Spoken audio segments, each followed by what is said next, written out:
ready, billions of dollars, and then 531, they just go. Welcome in, everybody. It is the. Oh wait, I can't do that yet. I got to let it breathe. What am I thinking? I got so excited by our guest tonight that here I am, just like jumping the shark. Uh, like I got a train to catch or something. But we got to let it breathe, and now we are good. And then I just remembered the Instagram peeps are going to be pissed. Bear with me, guys. I'm sorry. This will only take a second. Just bear with me 1 second. Zach, you feeling better, bro? I am feeling better. I appreciate Scott filling in. I was telling you before we started, it feels like a foreign concept to me not getting on the show, but I am super excited to have Zachary with us tonight, get into OTAs and get into the new Ring of Famers the Broncos inducted today, Chad. Yes, we're gonna get to it. Just 1 second. 1 second. I just gotta add. One additional stream here. Hang tight. 1 second. We're almost through this. There it is. Yep, there's your stream key. Instagram just makes it a little bit harder to get that stream rolling. Sorry, guys. And let's do this thing. Welcome in, everybody. It is the Mile High Huddle podcast. I'm your host, Chad Jensen. And with me, returned from being under the weather for a minute. It's been a while. It's been longer than a week in real time since I've been able to speak with my part here in person. Zack Kelberman. Zach, you're feeling better. This is great news. Also good news. The Broncos electing two new guys to the Ring of Fame. You had the story for us. Break it down. You can probably, and a lot of Broncos country could speak to these players a little better than me, Chad, but these are two legendary figures in Broncos lore. Former safety Steve Foley and former tight end Riley Odoms are the newest members of the Ring of Fame, the newest induction since 2021, and the first time they've inducted two members since 2016. And it's long overdue and well-deserved. I mean, Foley was a staple of the Orange Crush defense, Chad. He still holds the franchise interceptions record. Odoms was a four-time Pro Bowler, two-time All-Pro. He still holds the record for most consecutive games with a touchdown with 7. So very well deserved, and they'll be inducted officially in Week 5 against the Las Vegas Raiders in Empower Field. Yeah, both players are just a little long in the tooth for me to have direct memories of them watching them play. I do have a few memories actually of Steve Foley, but I mean like initial children type memories of watching Steve Foley. Odoms though, he doesn't get talked about enough for the quality and caliber of tight end he was. I mean, this cat was the 5th overall pick in 1972. I mean, this dude was a baller. You mentioned his accolades. I'm happy to see him get some Ring of Fame love. And also, Steve Foley, who was a slept-on guy, kind of an underrated guy during his career with the Broncos, 76 through 86. So, yeah, I remember his tail end, but he kind of, he was back there with Dennis Smith after the Broncos had drafted Dennis Smith a few years prior. And then after he retired, they kind of had a little bit of a gap there. And then Steve Atwater was drafted in what was that? Was that 89? Anyway, good times the 80s, Zach. I wouldn't know. I was born in 89, but it's funny you brought up the safeties, Chad. The Broncos have had a great history with that position with Foley, Dennis Smith, Atwater, and then Justin Simmons more recently. So, again, well-deserved for Foley and Odoms, and I look forward to their induction in Week 5. Real quick, guys, we're excited. We have Zachary Smouse, a.k.a. Unique Prepping, on his YouTube handle. He's going to be on in just a moment's time. I just want to grab two very quick super chats so we don't keep them waiting. The Papa Bear, David McElrath. So good to see you, big dog. Says, good evening, Broncos country. Chad, Zach, and Deacon Scott. Hashtag 12 and 5. Buck 'em times 3, baby. Buck 'em with the B YouTube. MHH for life, Broncos for life. Bonos and Knicks for 6. I love it, dude. Man, every time it just gets longer and longer. Pretty soon I'll be like reciting the hashtag dictionary. That'll be what it is, for Broncos country. I love it. It's strong. Keep it going. Sam Bam also jumping in. Love you, big dog. Good to see you. He's riffing off what we titled this episode around. He says, evening, Chad and Zach. I don't feel the Broncos have a talentless, I'm doing air quotes, talentless roster, but they do have a lot of roster holes to fill, especially on defense. Other than Patrick Surtain II, they have a lot of needs to address. So in case you missed it, this is in reference to Sports Illustrated, the mothership, as it were, published an article where it was really, Zach, they were just ranking. We're going to talk about this real fast, then we're going to grab Zachary. But they were just ranking the top head coach quarterback duos in the NFL. And just so happened that Sean Payton and Bo Nix checked in at 18 overall, according to Matt. I always butcher his last name. Apologies, Matt. Matt Verderame. I don't know. I don't know it. But Zach, what actually made it for me worthy of writing up on the site and then talking about it tonight was he said this quote, the Broncos end up reasonably high on this list at 18 between head coach quarterback ranking because of Sean Payton's accomplishments, but this might be his toughest assignment. Denver is in a complete rebuild thanks to the Russell Wilson release, leaving it with $85 million of dead money over the next 2 years.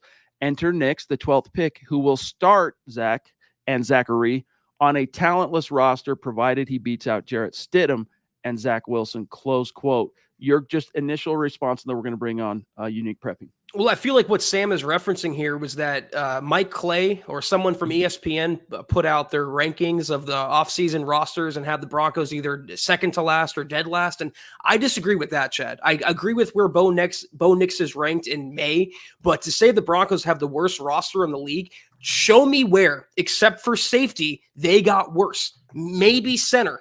But show me an area on the roster where they got worse. They took a step back from last season. Every other area, Chad, they upgraded, arguably. I want to get Zachary Smouse's thoughts on these very subjects. I'm going to bring him on. Hold on one sec before I bring him on. This is one of the a Super Chat superstar, Mount Rushmore, near and dear to our hearts. He's been on the show before.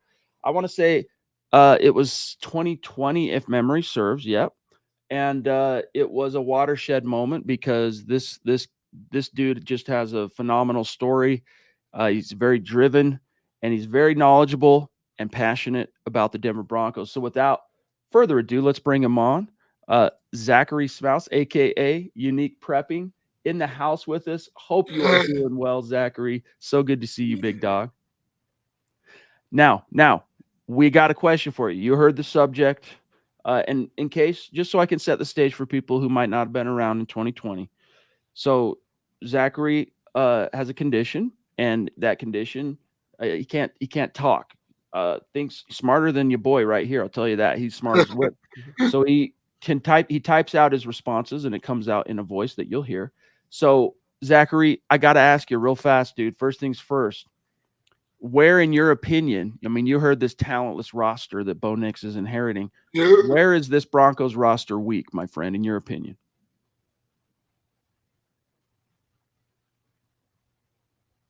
Hello, Chad, Zach, Deacon Scott, and Broncos country. Thank you for having me on once again. To answer the question about what positions are weak on this 2024 team, I would have to say that we have a weak offensive line, interior defensive and cornerbacks, except for PS2. I just don't feel comfortable with the offensive line because we have uncertainty in Bowles and I don't have faith in the right tackle position. As far as the interior defense, we don't have much depth since Jules went to Carolina and we have holes in the other players in that interior.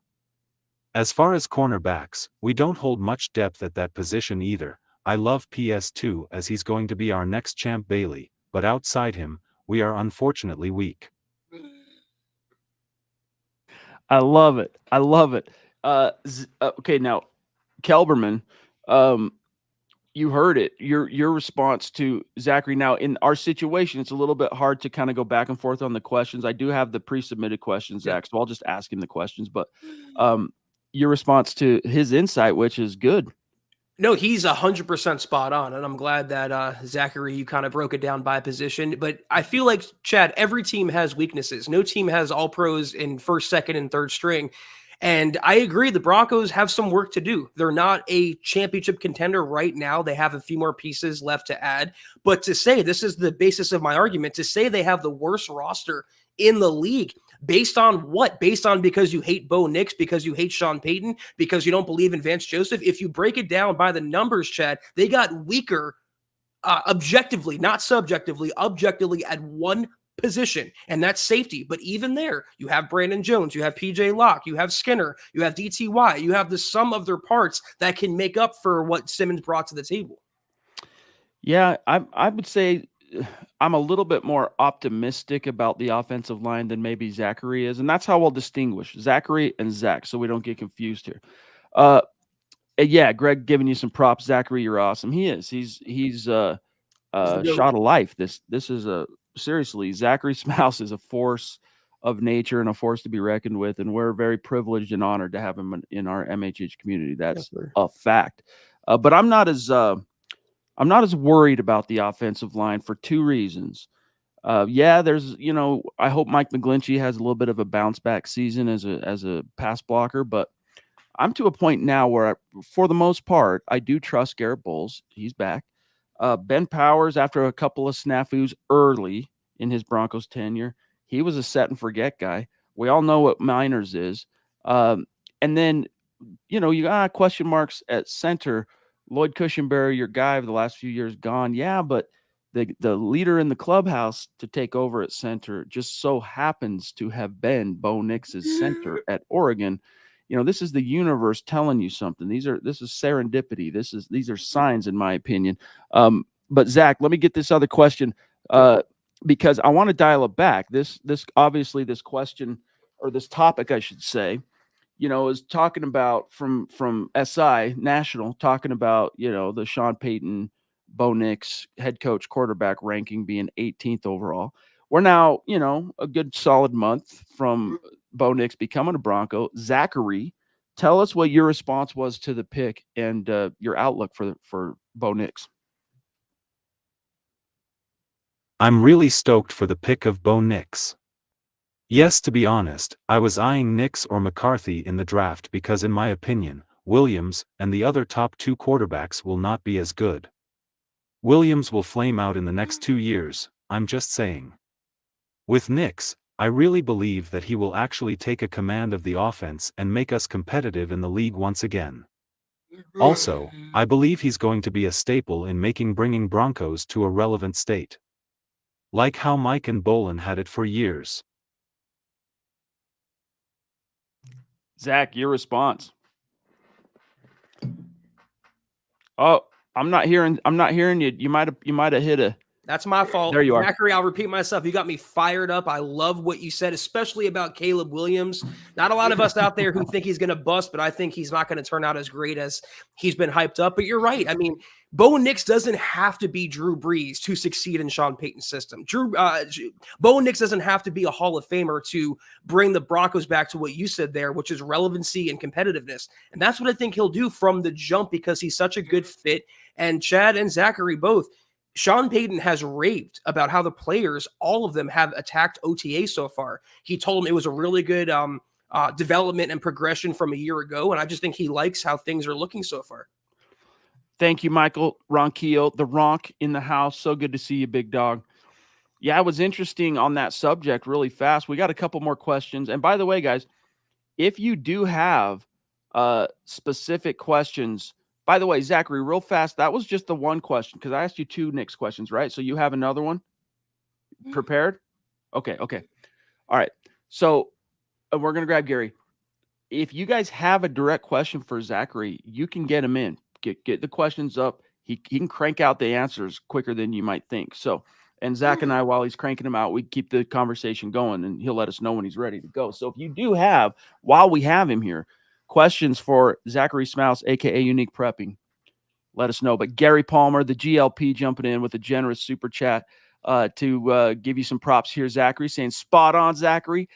Thanks for coming on is what he's saying here. Thank you, bro. Appreciate you, GLP. The Ronk, what was his favorite NFL draft pick this year?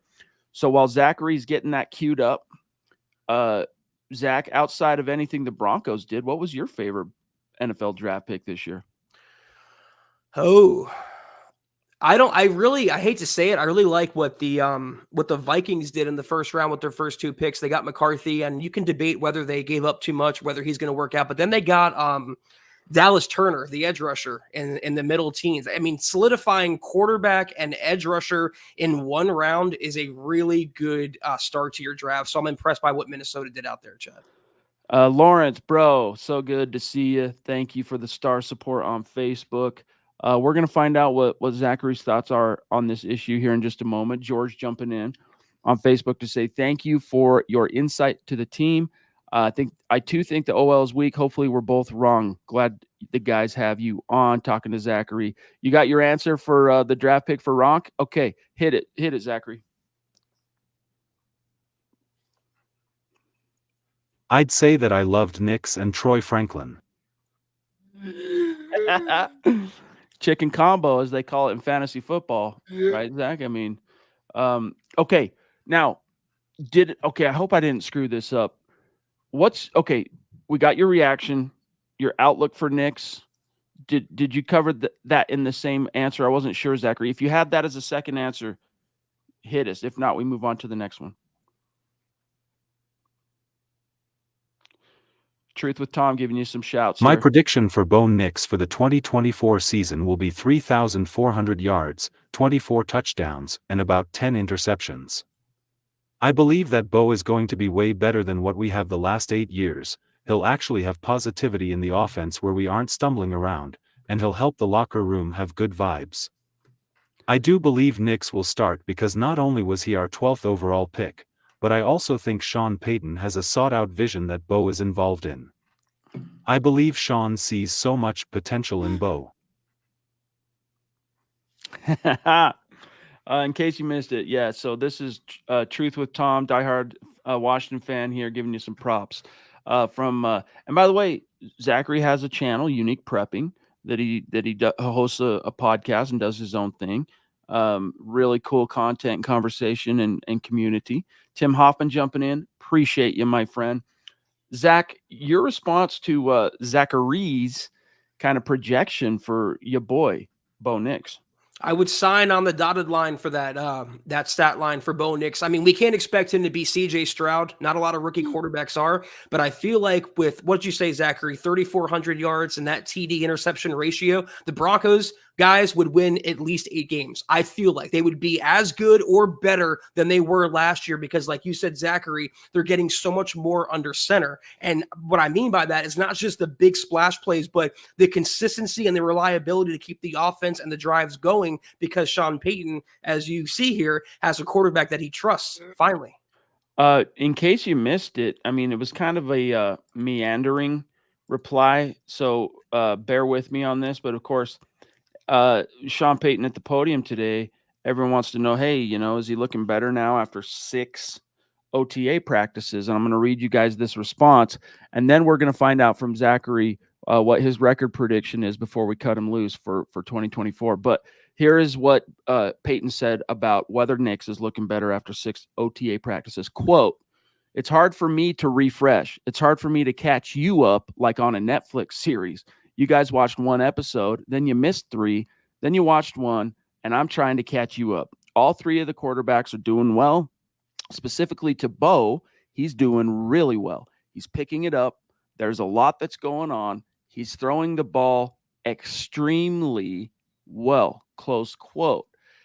So real fast, Zach, before we get back to our last question for Zachary, am I leaning too hard into the emphasis there? Extremely, he's throwing the ball extremely well. I think hope springs eternal this time of year, Chad. I mentioned that it's May. Everyone's 0-0 right now. It's rainbows and unicorns for every NFL team, but you can tell this is a guy that Sean Payton genuinely loved and wanted to have. It's not that he settled for him or he was forced on him a la Russell Wilson. You see the working relationship and how much, I guess, respect that Payton has for Nix playing the quarterback position, having so much experience in college. And I guess the transition, I mean, behind closed doors has been a little more seamless than maybe even Payton anticipated. He's been very careful to always give the other guys props, but when he finally gets around to telling you how Bo Nix is doing, it's usually more effusive than usual praise that you get from Sean Payton. All right, Zachary, my brother, it's been such a fun night having you on. How do you foresee things shaking out for the Broncos? Year 2, Sean Payton, Bo Nix, what do you got?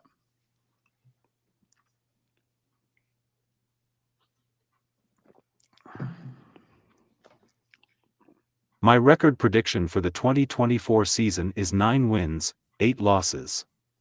I do see us beating Seattle and Pittsburgh in the first 2 games, and we have a good chance to sweep the Chargers and Raiders, then possibly beat Chiefs at home. Love it. David jumping in again. The Papa Bear saying, great show with Zachary. Much love. Thank you, Papa Bear. Tim saying, yes. Thanks, Zachary. Indeed. Always love the community coming together. Dylan jumping on. Great having you, Zachary. And it is, man. Like you have I like your insights because and I'm going to talk to Zach here on this.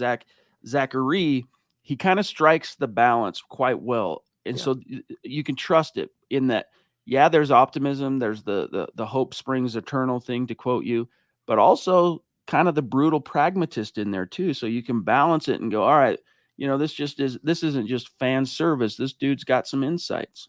A lot of insights. You see me nodding my head every 5 seconds, and I'm doing that genuinely because I agree with you, Zachary. I'll say this though, playoffs or not, if they beat Seattle, Pittsburgh, the Raiders, and the Chiefs this season, that is a success for me, boy.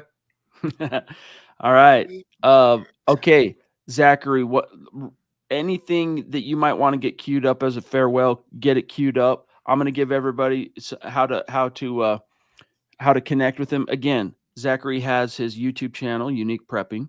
And then also he's on X, he's on Twitter at Unique Prepping. And he's just a good dude. And obviously for us, been a great supporter, highly inspirational. Second appearance on the show. And he's also, I got to throw this in, one of the OGs of the first kind of I don't know, maybe I'd call it, Zach, kind of the first MHH community clique that I can remember existing, that they called the MHH UN, as in United Nations, the MHH UN, because they're all spread all over the place. But it included Zachary, the late, great Duke, who's no longer with us, unfortunately, RIP, Troy out in Philly. So he's got some bona fides, this cat, in terms of his MHH roots. And as you see, Zachary, I hope you know how much you are appreciated, how much we appreciate you. The MHH community loves you, and we appreciate having you on. Thank you. Yes, he does, Tom. Heart of pure gold. Absolutely. You just give me the thumbs up when you're ready, Zachary. Okay, so again, man, like I got to say this real fast one last time. Like I get very inspired by, Zachary's doing the type of things that someone who doesn't have to struggle with what he has to struggle with would dream of doing, and he's doing it on top of the struggle, and he's striving and he's succeeding, and he's got many thousand of subscribers on YouTube doing his thing. And like Tom coming over from his community, welcome. I know you're a Washington fan, but it's great to have you. So just always love talking with Zachary here. And we're going to get his closing remarks here in a second, and then we'll cut him loose so he can get back to conquering the world. Yeah, and I think what Ronk just said there is the absolute truth. I've said it, you've said it, Chad, multiple times, countless times. Broncos country is the best fan base on the planet, and Zachary is a pinnacle member of that. We're fortunate to have him on here, Chad.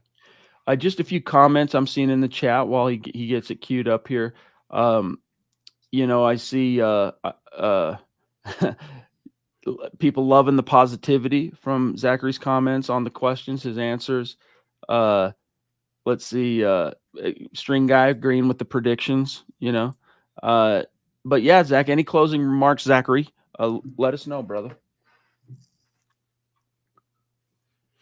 Thank you so much for having me back on, Chad and Zach. Broncos will always be my heart. But I really believe that we should unite no matter what. Thank you, everyone. Amen to that. Amen to that. David, yeah, I'm glad to hear. He says this is one of my favorite podcasts. Go back and watch the original episode. Yep. You get a little bit more of Zachary's backstory and kind of where he comes from and what got him to where he's at today. It's really interesting. I wish I could tell you exactly what the date was. I don't recall exactly, but it was in 2020. Keith Brugman goes Smouse. Yes, indeed. He might know right here. Hold on. He might know the date. If he does, we'll let you know.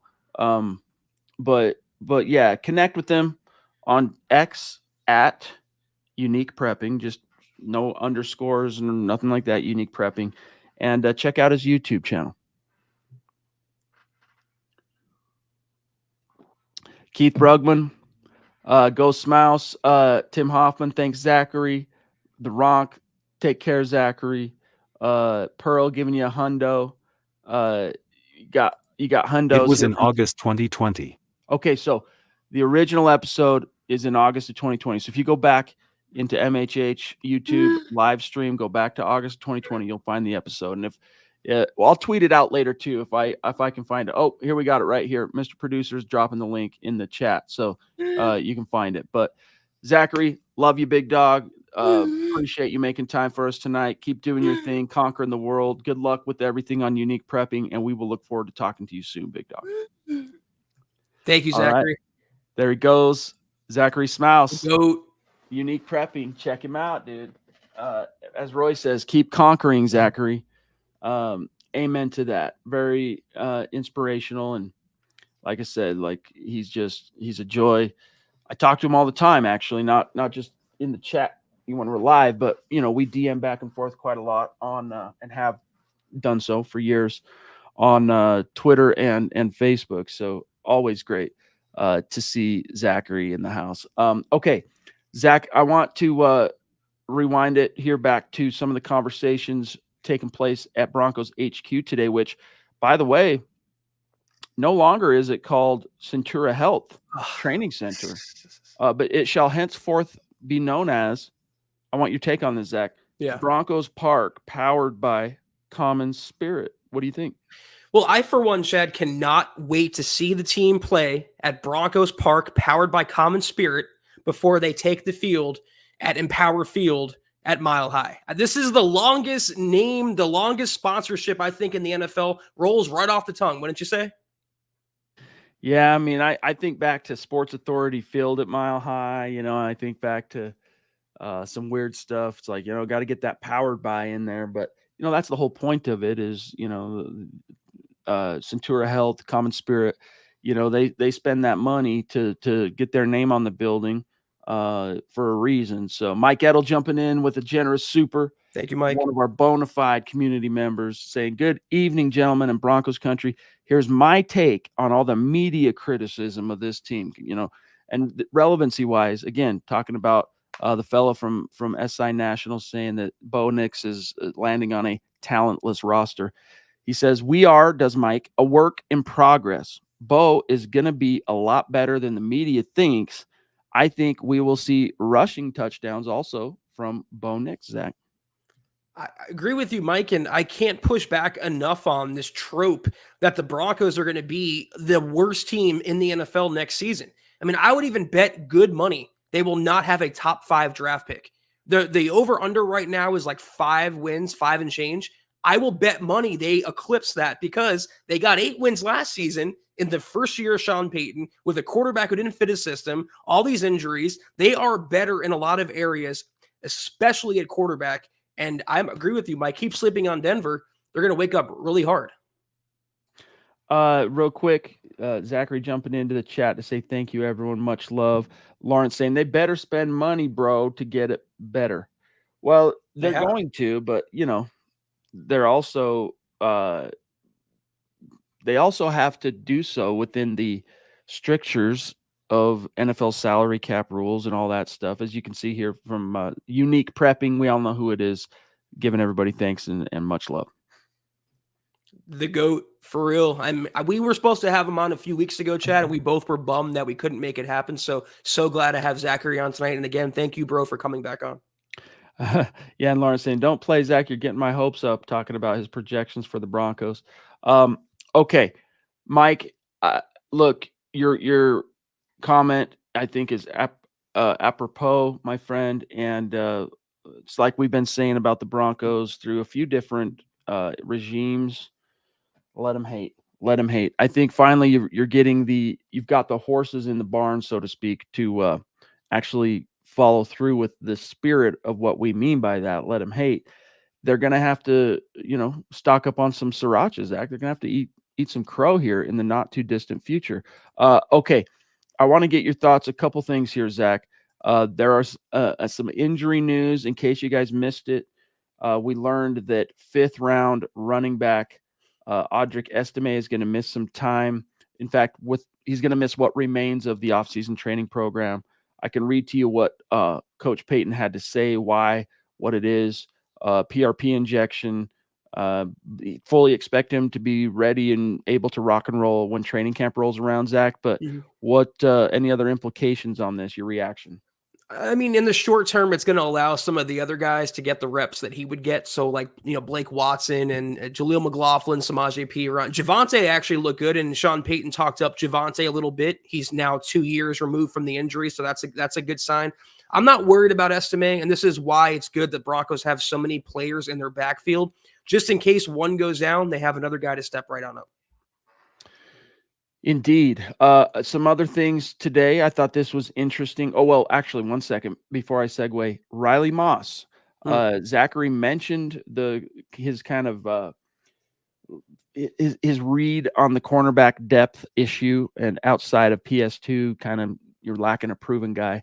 Well, one of the guys that we've kind of been pinning our hopes on potentially being the answer to solve that is the second-year Riley Moss, former third-round pick out of Iowa.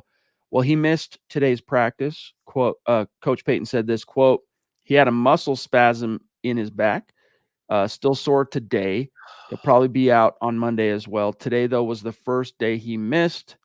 And then he kind of made a joke about both he and Moss tweaking their backs unrelated. But, it's off season. If there was a football game to be played, maybe he'd walk through practice, or maybe he'd, sit up practice, but probably still play on Sunday. It's kind of a tweak thing, nothing to get too concerned about, I don't think. It's not concerning, but it is annoying. And we'll get to Keith in 1 second. It's just like you spent a high-quality draft pick on Riley Moss. He had a redshirt rookie year. Now he's on the sideline with another tweak, joining Greg Dulcich, by the way. At some point, Chad, George Payton and Sean Payton both need some of their recent draft picks to start contributing. Keith wants to know, Chad and Zach, I would love for you to give me your top 5 Broncos in 2024-25. Okay. All right. I'll take a stab at it. This is just without any preparation. My top 5 Broncos: Bo Nix, Patrick Surtain. Whew. Hold on. I'm going to throw Cortland in there. Ooh. I mean, maybe the roster is talentless. No, I'm thinking of because I have a lot of favorites. I mean, they're all my favorites, but I'm thinking of I'm trying to tie that also to outlook. Zach Allen, I'm going to throw in there. I agree with what Eric Trickle was saying. Really had a strong first season in Denver, and his outlook's looking even better. Zach Allen, because of the arrival of John Franklin Myers, not going to have to do it all on his own. So there's 4. And then my 5th guy, favorite guy, you know what? I'm going to throw in Bo Nix's number 1 target at Oregon, Troy Franklin. I can't say I disagree with any of those. I want to, Scott mentioned one here that I was thinking, Quinn Miners. I mean, the belly, everyone loves him. He's one of my favorites. I think he should be extended. PS2, Bo Nix, Troy Franklin, I'm very high on. Marvin Mims, I'm very high on. And he had a tremendous day of practice today, Chad. He caught a 55-yard touchdown from Jared Stidham, and he's looking like a breakout candidate, according to Sean Payton, in year 2. Yeah, here's what he said, by the way, Mims today, on the topic of Jerry Jeudy getting traded and the possibility that creates for Mims having his role expanded this season. Quote, "It's tough. Coming in as a rookie last year, Jerry looked out for me and taught me a lot. It was great to be in a room with him. With him going to Cleveland, hopefully that's the best opportunity for him to showcase what he can do. He's one heck of a player. I wish him all the best. Whatever happens here, happens here." Close quote. A kind of grown up, mature, insightful reply to that, Zach. Yeah, but I mentioned a minute ago, the Broncos need their recent draft picks from their recent classes to start stepping up. I think that list starts with Marvin Mims. This is a guy who could be the wide receiver 1 as early as 2025, or maybe this year if Cortland Sutton's shipped away or cut or whatever. You spend a second on him, he's going to be the future. You have to see that step forward in this fall. Yeah, but I mean, the topic of top 5s, who are my favorites. I mean, I got to be honest with you guys. It's been a while since I had an emotional investment in a Bronco.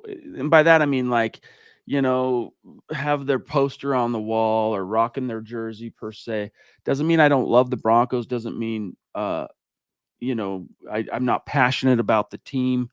Um, but doing what we do and doing it every single day, and it's not just these podcasts, obviously, but like all the articles we write and just all the stuff we do, it kind of, I don't know, for lack of a better term, Zach, it kind of cuts that emotional cord a little bit. It's not that you're not invested still, you are, but it kind of cuts that cord. So like when I think of favorite, like right now, I could tell you right off the top of my head, easy, no problem, who my favorite Broncos of all time are. Like I'll give you my top 5 Broncos of all time off, no problem, dude. John Elway, Terrell Davis, Steve Atwater. I'm gonna blow your mind here. Jake Plummer, Peyton Manning. Did I go one over? I don't know. But I mean, that's easy for me. But all of those guys, Zach, I had an emotional investment. It's easy to say that. I go way back on those guys. I mean, there's a rule in sports media, no cheering in the press box, and I feel like we adhere to that pretty well in this podcast, Chad. I mean, we're definitely invested in the team, but I think not to the level like you're talking about. So we all have our favorite players, but it's such a fluid list depending on the week. David Youngkin wants to know here, Zach, do we keep all 3 quarterbacks on the 53-man roster? An interesting question. What do you think? I don't think you have to in this day and age. You can keep 2, and then you have an emergency third. You have the practice squad. So I think they could keep 2, probably Stidham and Bo Nix, and use the saved spot elsewhere, maybe at receiver, offensive line, cornerback, etc. Yeah, I think either Stidham or Wilson are gone. One of them won't be around for the season. Probability wise, but it still wouldn't shock me completely if they end up keeping 3. Especially like Zach, they paid some money to Stidham. He's making $5 million this year. He'll probably do about what he did last year in terms of, ingratiating himself to the coaches, making them feel kind of safe in the sense that, he's a true fail-safe. He's a guy you can fall back on. Do you want him as your tip of the spear? Definitely no, but fallback guy, sure. If Zach Wilson comes in though, and by virtue of we'll just call it the Sean Payton effect, starts out kicking his coverage, so to speak, and maybe marginalizes Stidham in the eyes of the coaches, we'd have to look at what the dead money cap hits. I don't have that information right in front of me right now, but I don't know. I don't think because Bo Nix is young, if you're going with Bo Nix as your starter, which I still expect to see, Zach, what do you need 2 veteran backups for? I mean, I don't know. We'll see. I mean, Stidham did have that long touchdown I talked about to Mims today that came off of Stidham's hand. And I just, I feel like he has the upper hand. You know how we say it's Bo Nix's job to lose the starting job? I feel like for the backup job, right now it's Stidham's to lose, and he hasn't done anything to lose it yet. But like Sean Payton said, Chad, they're all orphan dogs trying to look for their spot. Yeah, Keith, he's Chad picking Jake the Snake for his top 5. Again, it's not me saying here are the 5 best Broncos of all time. I'm just telling you who my favorite players were, are. I loved Jake Plummer, still do. It was a good time, good era for Broncos post Elway, pre-Manning. It was basically the pinnacle of the post Elway, pre-Manning eras there, sandwiched in between. It's ironic. I tweeted something today, Chad. I asked, who is the most underrated Broncos player of all time? And I got a couple Jake Plummer shouts. He is, man. He's underrated, didn't get enough credit for what he did as the Broncos starter for those, 3, almost 4 years. Well, 4 full years in Denver, but I mean almost 4 as the starter guy. But yeah, dude, his 2005 season in particular was just excellent. 2,000-yard receivers. I can't remember for sure actually if that Smith Lilly, 1,000 was 2005, but it did happen one of those years with Jake. And then it's just a bummer that it had to end that season the way it did. You go all the way to the AFC title game. You're hosting it. And who do you face? An upstart Pittsburgh Steelers team with a young ass quarterback. And you picked that game, Jake, unfortunately, to turn in your worst performance maybe of your career. And we all know what happens. Pittsburgh wins. Broncos win that game like they would have had it been played almost any other day. Broncos win that game.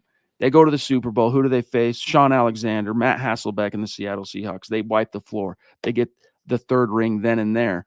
But it's one of those weird. It's one of those weird things you just can't predict when a player or a team, Zach, is going to have an off game. You just hope and pray it's not at the most penultimate crucial time, and that's what happened. And that's why you saw such an extreme response. I still, as much as I like Cutler as a Bronco, I still highly question. I think is a big reason why Mike Shanahan, Zach, eventually got fired only a few short years later. That pivotal decision to draft Jay Cutler in the first round in the immediate aftermath of that kind of humiliating loss to the Steelers at home in the AFC title game. If you would have just wrote it out with Jake Plummer, you were still going to be a playoff. Maybe you're not getting over the hump again. That was probably the best team you were going to have with Plummer, but you're going to get to the playoffs more often than not. And at the very least, Zach, those teams with Plummer and Shanahan and that rushing attack, you're challenging for the wild card at the very least every year. Well, this is the problem when you're merely a good quarterback sandwiched in between Hall of Famers and Elway and Peyton Manning. Plummer was very good in his own right and led a lot of good squads over the years, but he's been kind of forgotten about because of Elway and Peyton Manning. So we don't forget him on this podcast, though, Chad. I got to disagree with my boy here, William Hayes, high side mediocre.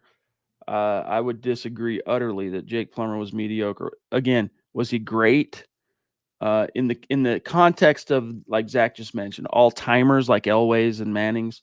No. And in fact, Plummer went up against Peyton Manning in back-to-back years in the playoffs and got brutally humiliated by the Indianapolis Colts and Peyton Manning.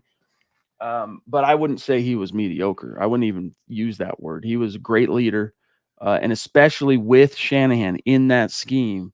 We talk about fit, and there's a good opportunity, Zach, to kind of turn it back to modern times here. Jake Plummer was, if he would have just had maybe a little bit more juice on that arm, he would have been like the perfect fit for Mike Shanahan. But he still was an ideal fit. He was excellent. And that's kind of what the Broncos are hoping to recapture fit-wise here, Bo Nix, Sean Payton. And that's why we always talk about coaching. If you have the right stuff, if you have the right ingredients, you can make a great meal. The problem is you were missing a few of those key ingredients last season with Russell Wilson. You swap that out for Bo Nix. The food's tasting a lot better now, Chad, in Dove Valley. By the way, thank you, Scott, Mr. Producer. You cut Jarrett Stidham, you're going to take a $2 million dead cap hit. That's not quite enough, even for a relatively kind of cap-strapped team like the Broncos are going to be for the next little bit here. That's not quite enough, Zach, to fully kind of preclude the Broncos from potentially releasing him. So pressure's on him for sure. We'll see. The thing is, though, you have to ask yourself this realistically, and I hate to even pose this question, but you're one snap away, as I knock wood, theoretically, from the backup quarterback. Would you rather be one snap away from Jarrett Stidham or one snap away from Zach Wilson? To me, it's a no-brainer. I trust Stidham a lot more to at least keep the offense afloat and not make dumb, boneheaded mistakes like we saw from Russell Wilson last year.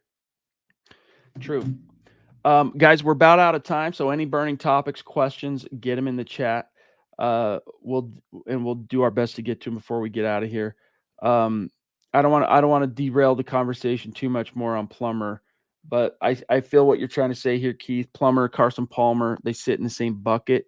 For me, good company as far as I'm concerned.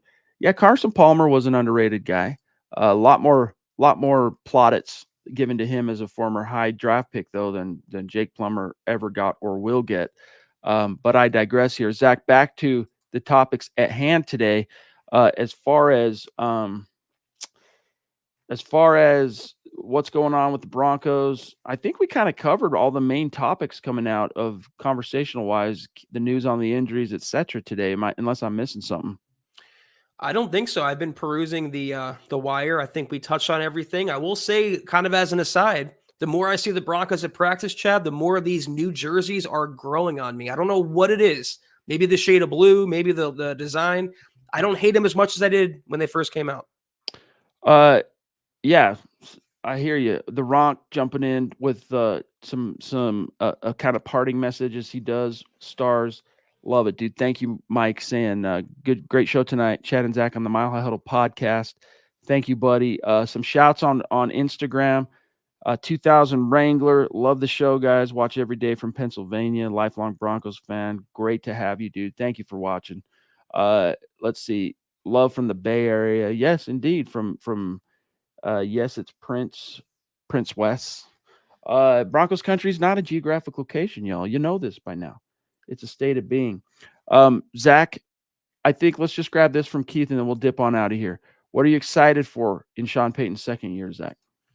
The quarterback, the guy that he wants to work with, the offense that he wants to run, his vision playing out for the Broncos. He didn't really get a chance to implement that last season. It wasn't enough time. He didn't have the quarterback. He has the time and the QB now. I'm just excited to see an offense that's functional, Chad, and maybe if we're good enough and we pray hard enough, explosive. With Troy Franklin and Blake Watson, it just felt so long since the Broncos have been explosive and game-breaking on that side of the ball, and I think we'll finally get to see some of that again in 24.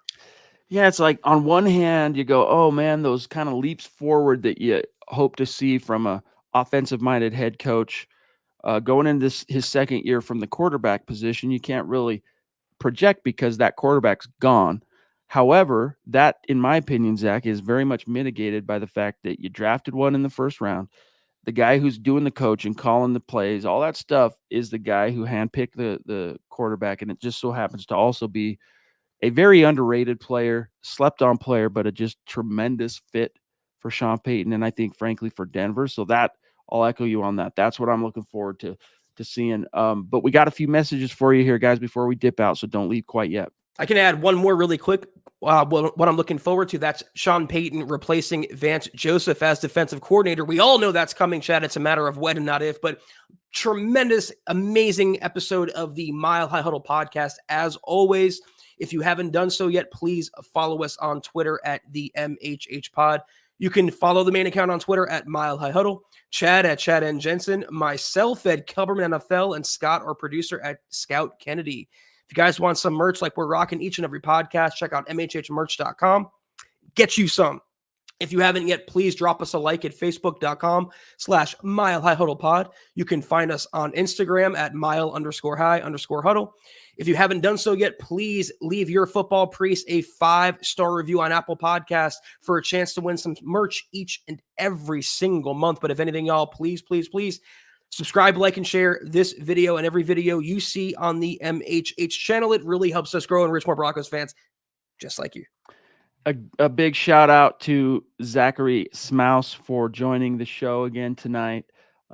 Check his stuff out at Unique Prepping. Much love and respect. Also, and a mile high salute to the great Super Chat superstars like Zachary and supporters who help us keep the lights on here. Everybody tonight, the Papa Bear, Sam Bam, the Ronk, Gary Palmer, Lawrence Rivera, George Fox, Tim Hoffman, Mike Edel, and of course, Keith Brugman. Much love and respect. Love you guys. Can't wait to talk to you again on Sunday. Have a great weekend. We'll see you Sunday night. Take care. And as always, go Broncos.